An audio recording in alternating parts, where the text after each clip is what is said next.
Controller coordination में जो topic है हमारा वो है पोलर स्टेट। क्या है पोलर स्टेट? तो पोलर स्टेट क्या होता है कि जब न्यूरॉन्स हमारे कोई इम्पल्स को कैरी नहीं करता, उस पर कोई इंफॉर्मेशन नहीं आ रही, कोई इम्पल्स उस तक नहीं पहुंच रहे, उस टाइम पे न्यूरॉन क्या कहलाते हैं? पोलर स्टेट कहलाते हैं। क्या कहलाते हैं? Polar state. तो इस टाइम पे क्या होता है? वो स्टेबिलिटी में होता है। न्यूरॉन क्या होता है? स्टेबिलिटी में होता है। तब क्या होता है? क्या हमारे जो बॉडी के अंदर सोडियम होता है, क्या होता है?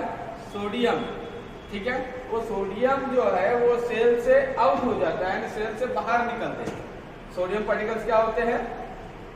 बॉडी से बाहर निकलते हैं। और पोटेशियम जो है वो पोटेशियम सेल के अंदर एंटर होते हैं। पोटेशियम सेल के अंदर एंटर होता है। इसी कारण की वजह से उस पे चार्ज आता है सेल पे।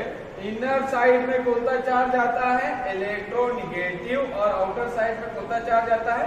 इलेक्ट्रो पॉजिटिव चार्ज आता है। इसे कहते हैं हम पोलर स्टेट। क्या कहते हैं? Polar state. Next topic is depolarised state. क्या है? Depolarised state. तो अभी हमने पढ़े पोलराइज्ड स्टेट यानी पोलर स्टेट। पोलर स्टेट में क्या था कि इम्पल्स पहुंच नहीं रहा था, इम्पल्स आ रहा था क्या?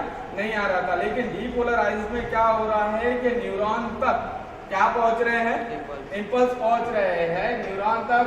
Neuron conduct impulse, when neuron conduct impulse, के इम्पल्स में इम्पल्स कंडक्ट कर रहा है। कौन इम्पल्स कंडक्ट कर रहा है?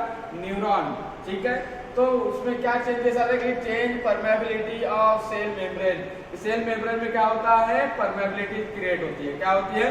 परमेबिलिटी, यानी फ्लो होने की एबिलिटी शुरू हो जाती है। वो स्टेबल हालत में नहीं रहेगा। फ्लूइड क्या होगा? फ्लो होगा। न्यूरॉन क्या होगा? फ्लो होगा, ठीक है। अब न्यूरॉन फ्लो होगा तो यानी फ्लूइड फ्लो होगा। तो फ्लूइड फ्लो कैसे होगा? तो जो हमारा सोडियम आयन है, sodium ion present in ECF. Sodium ion और पोटेशियम आयन कहाँ प्रेजेंट है? ईसीएफ में। ईसीएफ यानी क्या? Extra cellular fluid. क्या है? एक्स्ट्रा सेल्यूलर फ्लूइड है, ठीक है। तो ये एक्स्ट्रा सेल्यूलर फ्लूइड में जो सोडियम आयन है ये मूव होना शुरू हो जाएंगे। कहाँ? सेल के अंदर में, सेल के अंदर में। और जो पोटेशियम आयन है वो सेल के बाहर मूव होना चालू हो जाएंगे, आउटसाइड द सेल। कहाँ मूव होंगे? सेल के बाहर, जो कि पोलर स्टेट का बिल्कुल अपोजिट है। उसके अंदर क्या हुआ था कि सोडियम आयन जो है वो कहाँ जा रहे थे? आउटसाइड में। और पोटेशियम आयन कहाँ जा रहे थे? इनसाइड में, ठीक है।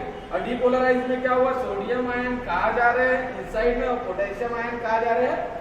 आउटसाइड। ओके, दोनों का अपोजिट है एक दूसरे के, पोलर और डीपोलराइज। ओके, फिर क्या हुआ सर? ये दोनों, ये अंदर गया सोडियम आयन और पोटेशियम आयन बाहर गया, तो क्या हुआ? तो इसका रिजल्ट ये हुआ कि जो हमारा एक्स्ट्रा सेल्यूलर फ्लूइड है यानी ईसीएफ है, ये क्या बन जाता है? Become electronegative. क्या बन जाता है?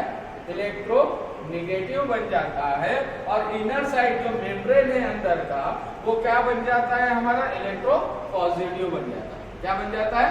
Electro positive. तो इसे ही हम क्या कहते हैं? डीपोलराइज्ड स्टेट कहते हैं। क्या कहते हैं? Depolarised state. तो आपको समझ में आया depolarised state. Next topic depolarised state के बाद वो है हमारा ह्यूमन नर्वस सिस्टम। क्या है?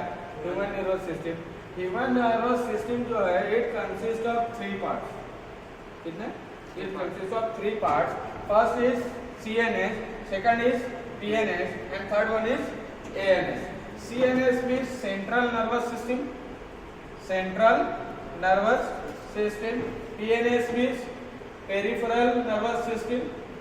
और ANS means autonomic nervous system. इस सीएनएस नर्वस सिस्टम जो है ये दो चीजों से मिलकर बना है। It consist of 2 parts. It consist of 2 parts. First is brain and second is spinal cord. Okay,